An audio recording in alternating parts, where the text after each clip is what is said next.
नमस्कार। आप सभी ने गिलहरी को पेड़ पर, जमीन पर इधर उधर फुदकते देखा ही होगा। गिलहरी देखने में कितनी सुंदर लगती है।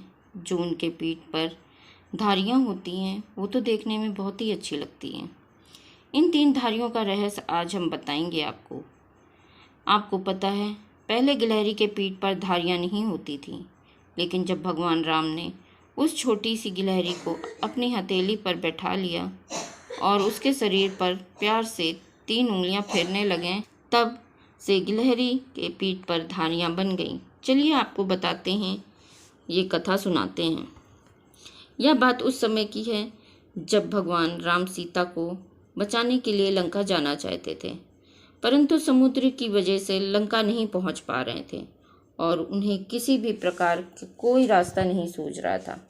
इस पर भगवान श्री राम क्रोधित हो उठे और उन्होंने समुद्र पर बाण तान दिए, जिस वजह से समुद्र देवता भयभीत हो गए और वो भगवान श्री राम के सम्मुख प्रकट हो गए और वार्तालाप में उन्होंने बताया कि आपकी सेना में नल और नील 2 ऐसे वानर हैं जिसके जरिए आप राम सेतु का निर्माण कर सकते हैं और इस समुद्र को पार कर सकते हैं।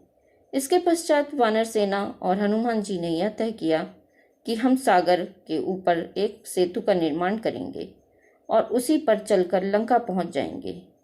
इसके पश्चात हर एक वानर ने पत्थर पर प्रभु श्री राम का नाम लिखना शुरू कर दिया और नाम स्मरण करते हुए नल और नील ने पत्थर को सागर में डालना शुरू कर दिया। जैसे ही प्रभु का नाम लिखकर पत्थर डालने लगे तो पत्थर भी पानी में तैरने लगा और कुछ ही दिनों में राम सेतु बनकर तैयार हो गया। जिस समय राम सेतु बनाने में सभी वानर व्यस्त थे, उसी समय एक छोटी सी गिलहरी ने उन सभी को पुल बनाते हुए देखा था। गिलहरी के मन में सोचा कि प्रभु श्री राम तो साक्षात भगवान हैं।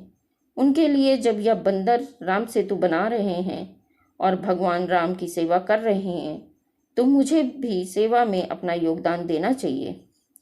यह सोचकर गिलहरी के मन ही मन प्रभु श्री राम के चरणों में नमस्कार किया और दूसरी तरफ अपनी सेवा शुरू कर दी। समुद्र तट के पास रेत का बहुत बड़ा ढेर था। जिस प्रकार एक की गिलहरी की क्षमता थी, वह उसको पूरा उपयोग कर रही थी और उपयोग करके श्री राम के कार्य में लग गई। ऐसा देखकर वानरों को बहुत ज़्यादा आश्चर्य हुआ। एक वानर ने गिलहरी से कहा, अरे तुम बहुत ही छोटी हो और एक एक कण रेत का लाकर समुद्र में डाल रही हो।